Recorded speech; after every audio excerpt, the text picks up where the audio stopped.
السلام عليكم. اهلا بيكم على قناة وصفات نود.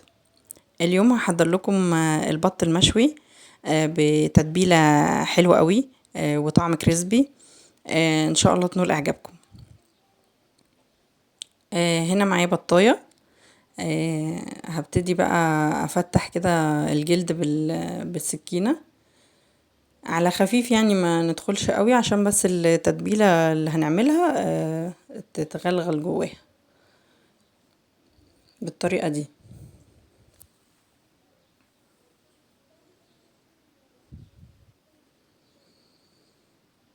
هنجيب بقى المية، مية باردة عادي، ده محلول النقع بتاعنا.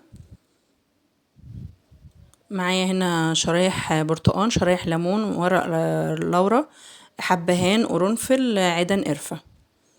كل ده نحطه في المية. نص كوباية خل ابيض ونص كوباية خل تفاح. محلول النقع ده مهم جدا، هنشيل منه اي زفارة من البطاية. دي معلقة سكر كبيرة. نحط بقى فيها البطاية كده، لازم تتغطى بالمية كلها. تمام كده. هنغطي عليها ونحطها في التلاجة 24 ساعة، يعني يوم كامل. لو مستعجلة يعني بكتيره 3 ساعات كده. كده خلاص خدت وقتها في النقع. شايفين المية اتغير لونها ازاي؟ المحلول ده بجد مهم جدا وياريت تجربوه. اول حاجة هنا هنعمل التتبيلة بتاعتنا. دي بصلاية كبيرة متقطعة، تفرميها في الكبة او في الهاند بلندر. حوالي برضو نص كوباية زيت زيتون، صويا صوص، ودبس رمان. معانا عصير ليمونة. التوابل بقى سماق، معلقة كبيرة سماق، فلفل اسود، قرفة، بابريكا، وملح ابيض، ملح عادي. نضرب بقى الكلام ده كله كده كويس.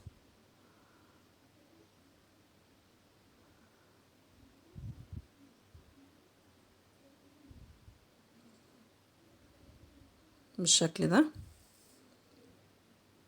معايا هنا بقى صينية هحط عليها شبكة. هنحط بقى لتر ونص مية مغلية.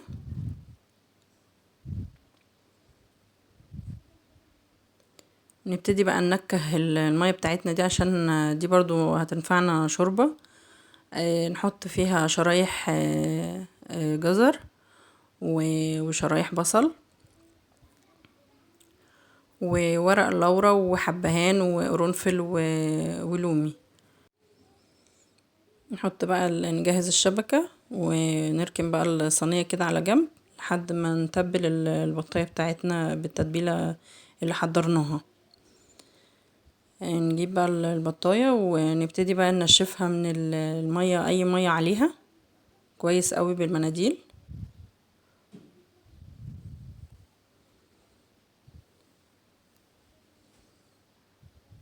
تمام كده. نحط بقى عليها التتبيلة.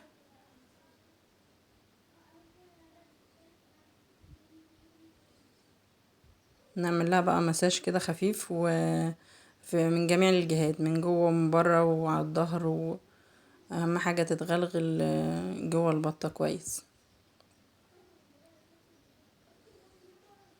شايفين؟ ممكن بقى تسيبيها في التتبيلة دي حوالي ساعة او ساعتين، وممكن تدخلها الفرن على طول. انا بالنسبة لي دخلتها الفرن على طول.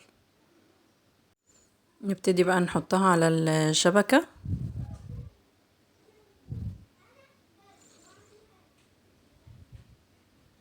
بالشكل ده. نحط عليها بقى باقي التتبيلة.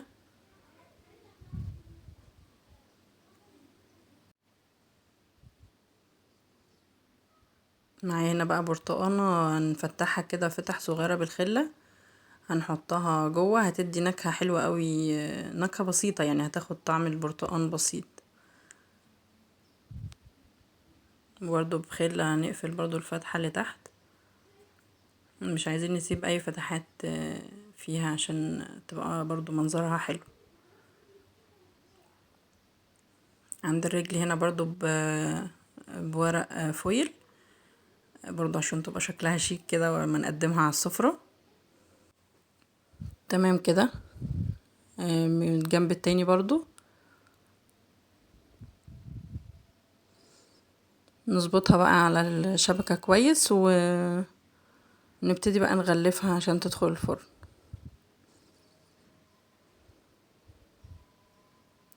ده ورق زبدة، نغطيها بورق الزبدة ونغطيها كويس بورق الفويل. ندخلها بقى الفرن، هتاخد ساعتين ساعتين ونص كده. شايفين بالشكل ده بجد شكلها حلو قوي وان شاء الله تعجبكم. جربوا بس التتبيلة الخطيرة دي، طعم ولون رهيب يعني. شايفين بتقطع بسهولة وجوسي كده من جوه وطرية وقرمشة من بره، بجد حلوة قوي. والتتبيلة حكاية يعني. كده خلصت وصفتنا واتمنى تنول اعجابكم. اشوفكم على خير في الوصفة القادمة بإذن الله.